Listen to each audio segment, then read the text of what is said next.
नमस्कार, न्यूज 18 पंजाब हरियाणा हिमाचल देख रहे हैं आप। मैं हूं अमृत विरदी। बुलेटिन की शुरुआत करते हैं बड़ी खबर के साथ। बटाला में रावण दहन के समय बड़ा हादसा होते होते टला है। जी हां, यहां पर अचानक जो रावण का पुतला था वो धधक उठा और आग जो लग गई और आग को देखकर सभी लोग वहां से आनंद फानंद में भाग उठे। और आपको बता दें कि कांग्रेस के पूर्व विधायक अश्विनी सेखड़ी वहां मौजूद थे। अश्विनी सेखड़ी के साथ कांग्रेस के जो कार्यकर्ता थे वो तुरंत वहां से भाग निकले। तो ये तस्वीरें आप बटाला की देख रहे हैं, जहां कल रावण दहन के समय उस समय अफरा तफरी मच गई जब अचानक से जो रावण का पुतला है वो धधक उठा और उसके बाद सभी लोग भागने लगे। और कांग्रेस के जो पूर्व विधायक हैं अश्विनी सेखड़ी और कांग्रेस के कार्यकर्ताओं ने भी भागकर अपनी जान बचाई।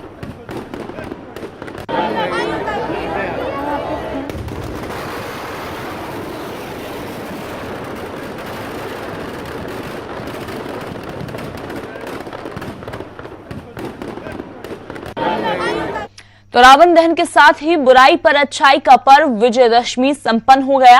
हालांकि कोरोना काल में रावण दहन कार्यक्रम में ज्यादा लोगों के जुड़ने पर पाबंदी लगाई गई थी। इसके बावजूद लोगों को लोगों की अच्छी भीड़ देखने को मिली। आपको जगह जगह रावण दहन की तस्वीरें हम दिखा रहे हैं। हालांकि इस बार रामलीला का मंचन ज्यादा तो नहीं किया गया, लेकिन रावण दहन कार्यक्रम का आयोजन जरूर किया गया था। और फिर रावण दहन के साथ ही बुराई पर अच्छाई की जीत हुई और विजयदशमी के त्योहार का समापन हो गया। तो ये लुधियाना की तस्वीरें आप देख रहे हैं, जहां पर रावण दहन किया गया और इसके साथ ही बुराई पर अच्छाई की जीत का प्रतीक जो त्योहार है विजयदशमी दशहरा वो संपन्न हो गया।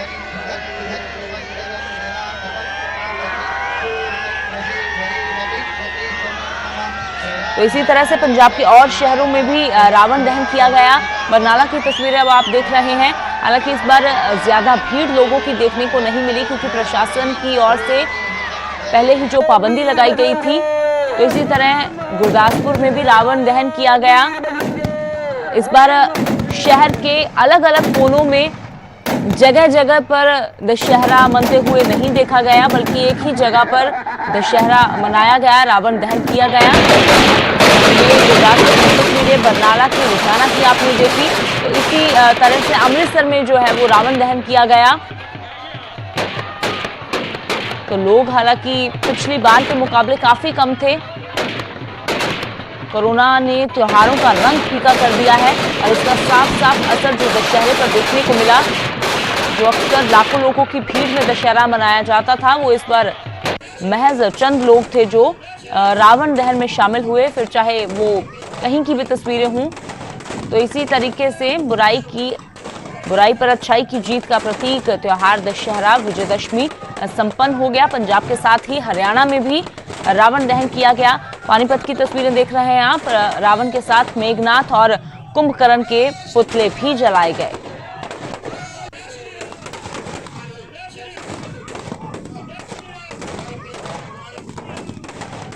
तो इधर जालंधर में रावण दहन के वक्त जमकर हुड़दंग देखने को मिला। इसके बाद पुलिस ने हुड़दंगियों पर लाठीचार्ज किया। तस्वीरें आपके सामने हैं। हुड़दंग के बाद भगदड़ जैसी स्थिति बन गई। जालंधर के लाल पहाड़ी इलाके की ये तस्वीरें हैं। अक्सर देखा जाता है कि रावण दहन कार्यक्रम में बड़ी तादाद में लोग पहुंचते हैं और कोरोना काल में भी लोगों की भीड़ कम नहीं हुई। तो इसी दौरान जो है कुछ हुड़दंगी हंगामा करते हुए नजर आए और इसी के बाद पुलिस की ओर से इन हुड़दंगियों पर लाठीचार्ज भी किया गया। तस्वीरें आप देख सकते हैं, जालंधर की ये तस्वीरें हैं।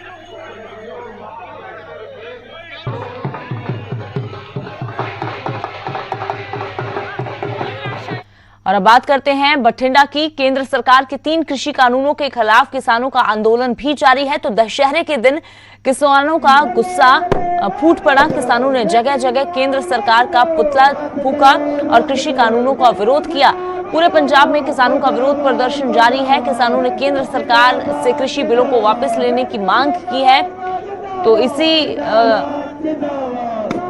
इसी दौरान जो कल दशहरे के दिन किसानों की ओर से रावण की बजाय केंद्र के पुतले फूंककर अपना गुस्सा जाहिर किया गया।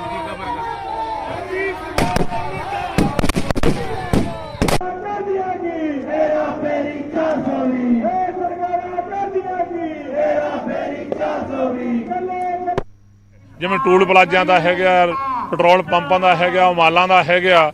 ਦੋ ਜਿਹੜੇ ਥਰਮਲ ਹੈ, ਆਪਣਾ ਬਣਾਲੀ ਵਾਲਾ ਥਰਮਲ ਹੈ, ਉਹ ਰਾਜਪੁਰ ਵਾਲਾ ਥਰਮਲ ਹੈ, ਅਸੀਂ ਉਹਦੇ 'ਚ ਕੋਲਾ ਜਾਣ ਤੋਂ ਵੀ ਰੋਕਣ ਦਾ ਫੈਸਲਾ ਕੀਤਾ। ਲੀਹਾਂ ਤੇ ਬੈਠੇ ਹਾਂ ਸਿਰਫ 19 ਸੰਨ ਤੇ। ਇਸ ਕਰਕੇ ਅੰਦੋਲਨ ਅਣਮਿੱਥੇ ਸਮੇਂ ਦਾ ਹੈ, ਅਣਮਿੱਥੇ ਸਮੇਂ ਲਈ ਜਾਰੀ ਰਹੂ ਇਹ ਜਿਹੜਾ ਅੰਦੋਲਨ।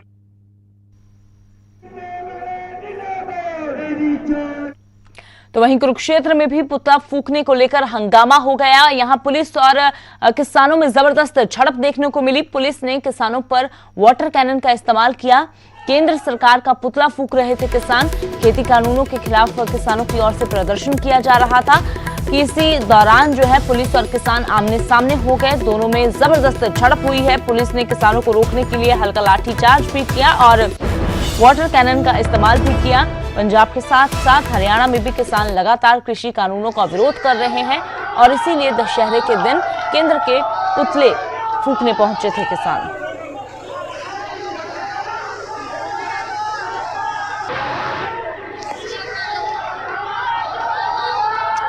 तो अब बात करते हैं बड़ौदा उपचुनाव की, जिसके लिए बीजेपी ने पूरी ताकत झोंक दी है। योगेश्वर दत्त के लिए पार्टी के कई बड़े नेता प्रचार अभियान में जुटे हैं। खुद योगेश्वर दत्त भी गांव-गांव का दौरा कर लोगों से वोट की अपील कर रहे हैं। योगेश्वर पूर्व की कांग्रेस सरकार पर हमलावर नजर आए। योगेश्वर के मुताबिक कांग्रेस सरकार के वक्त बड़ौदा हलके में कोई काम नहीं हुआ। बड़ौदा की जंग में पहलवान का दम अब देखने को मिल रहा है। बीजेपी उम्मीदवार योगेश्वर दत्त ने अपनी ताकत झोंक दी है और इसी के साथ कांग्रेस को अपने निशाने पर भी लेना शुरू कर दिया है। तो वहीं योगेश्वर दत्त के लिए पार्टी के कई बड़े नेता भी चुनाव प्रचार में हैं।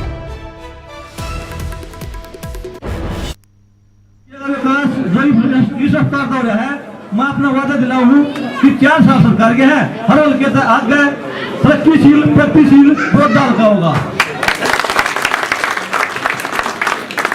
हम राजनीति में सिर्फ इसलिए आए हैं क्योंकि मैं डीएसपी साहब से अपना पता भी होगा, ना पता होता मैं बता दूं। 10 साल की मेरी डीएसपी का नंबर आया था, पर जो समस्या इस हल्के की है, जमीनी स्तर की, यहाँ पर गरीबों की है, किसानों की है, पिछड़ा की है, वो पुलिस में पूरी निकल पाऊँ है, इसलिए राजनीति में आए हैं।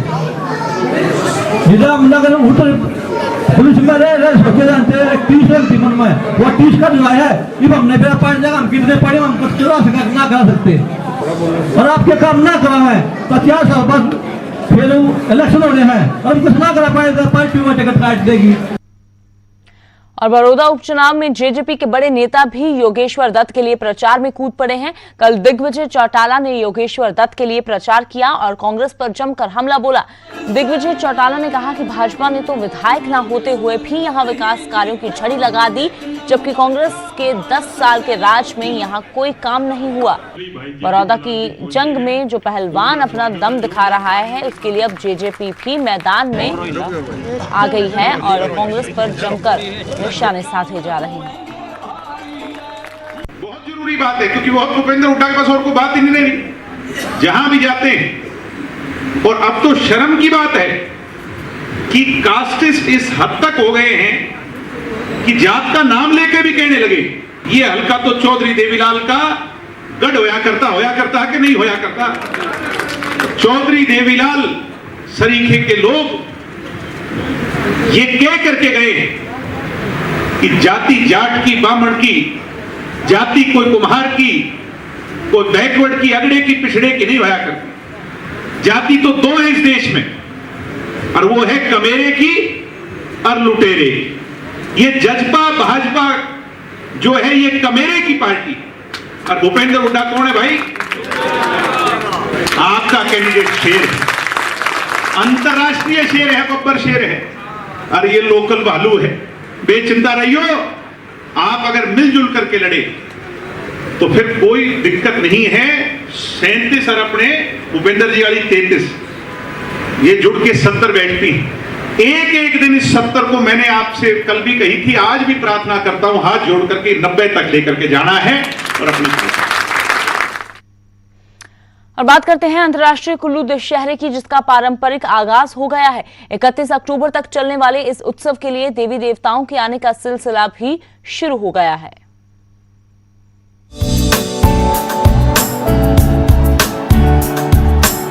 कुल्लू का ऐतिहासिक ढालपुर मैदान अंतर्राष्ट्रीय दशहरा उत्सव के लिए सज चुका है। इस बार कोरोना के कारण उत्सव में ज्यादा भीड़ नहीं जुटेगी और सिर्फ 7 देवी देवता ही हिस्सा लेंगे।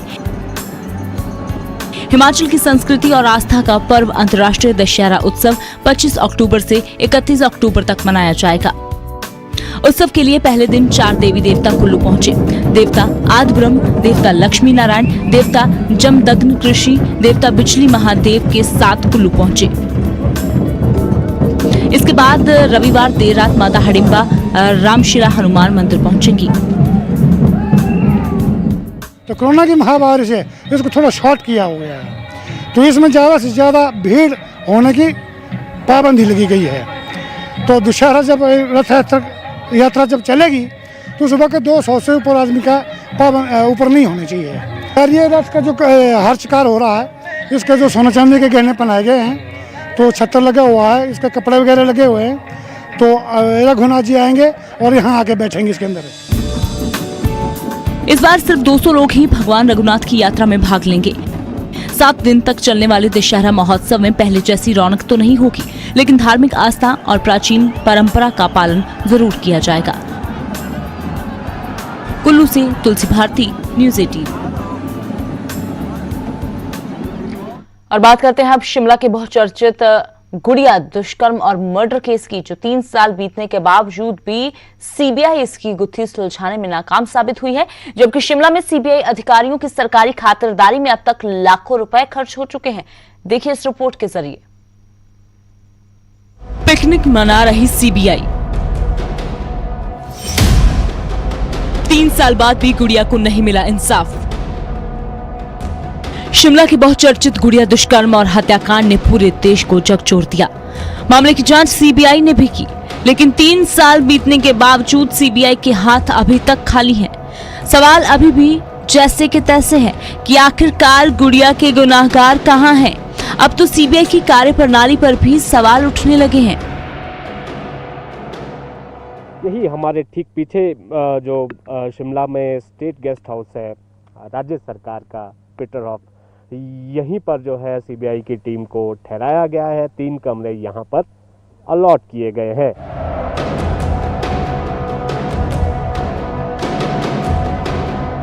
स्टेट गेस्ट पीटरहॉफ में सीबीआई की टीम ने 25 जुलाई 2017 से डेरा जमाया है।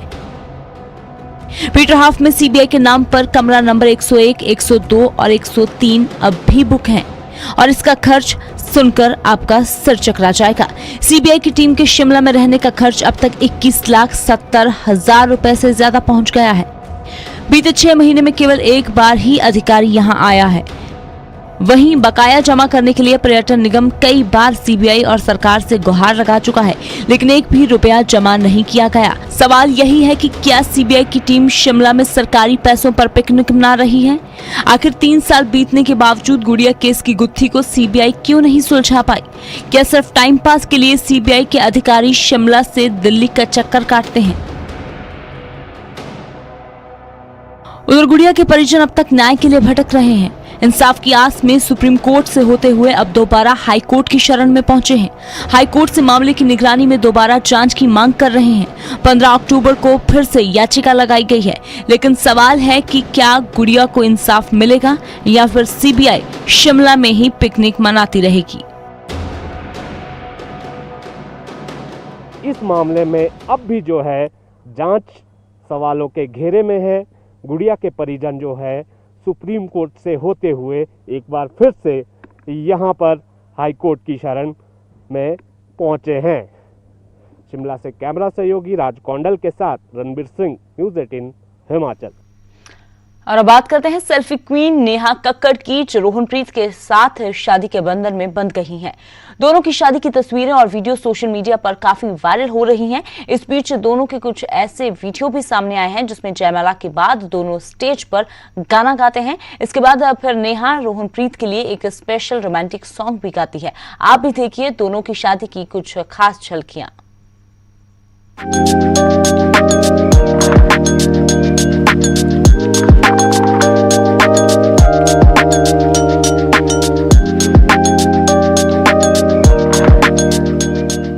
काला चश्मा, कार में म्यूजिक बाजा जैसे कई धमाकेदार गीतों को आवाज देने वाली मशहूर गायिका नेहा कक्कड़ आखिरकार शादी के बंधन में बंध चुकी हैं।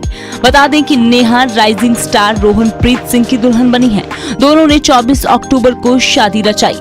हाल ही में नेहा कक्कड़ की मेहंदी सेरेमनी की तस्वीरें सामने आई हैं। इन तस्वीरों में नेहा के हाथों पर रोहनप्रीत के नाम की मेहंदी लगी हुई नजर आ रही है। तस्वीरों में आप देख सकते हैं नेहा कक्कड़ के चेहरे पर शादी का नूर कितना ज्यादा नजर आ रहा है।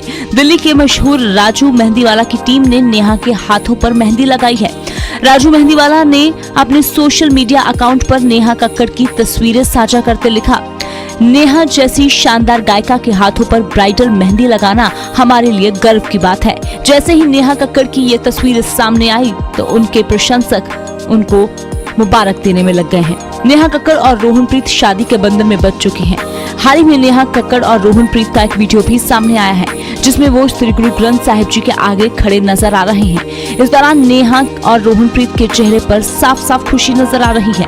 सोशल मीडिया पर भी उनकी शादी की वीडियोस काफी वायरल हो रही हैं। बता दें कि नेहा कक्कड़ और रोहनप्रीत की शादी की रस्में शुरू हो गई थी 2 दिन पहले ही। उनकी हल्दी और मेहंदी सेरेमनी की तस्वीरें सोशल मीडिया पर लगातार वायरल हो रही हैं। इस दौरान कुछ तस्वीरों में रोहनप्रीत और नेहा कक्कड़ दोनों ही अपने शादी के फंक्शन पर थिरकते हुए और अपनी वीडियोस इंस्टाग्राम अकाउंट पर साझा करते नजर दिखे हैं। ऐसी ही कुछ तस्वीरें रोहन और नेहा ने अपने सोशल मीडिया अकाउंट्स पर भी साझा की हैं। बता दें कि नेहा कक्कड़ ने हाल ही में रोहन के साथ अपने रिश्ते पर मोहर लगाई थी। दोनों एक दूसरे की तस्वीरों पर प्यार भरे कमेंट्स करते नजर भी आ रहे हैं। एक के बाद एक नेहा कक्कड़ अपनी शादी की रस्मों की तस्वीरें और वीडियो साझा कर रही हैं। वायरल हुए एक और कार्ड के मुताबिक रोहनप्रीत और नेहा कक्कड़ 26 अक्टूबर को शादी की रिसेप्शन पार्टी द अमलताज मोहाली में करेंगे, जो कि चंडीगढ़ एयरपोर्ट से कुछ ही दूरी पर स्थित है।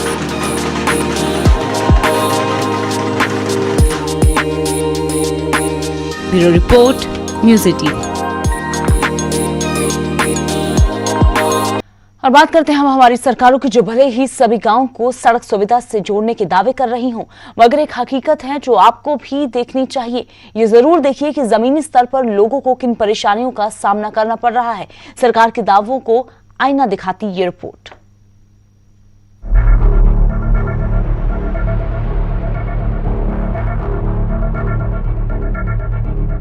ऐसी तस्वीरें आपने कई दफा देखी होंगी। आपके लिए ये भले ही मनोरंजन का साधन हो सकता है, लेकिन सिरमौर के लोगों के लिए ये मौत का झूला है और हर दिन मौत को मात देने की चुनौती है। सिरमौर जिले की 2 पंचायतें माशू और बनोर उत्तराखंड राज्य की सीमा से सटी है।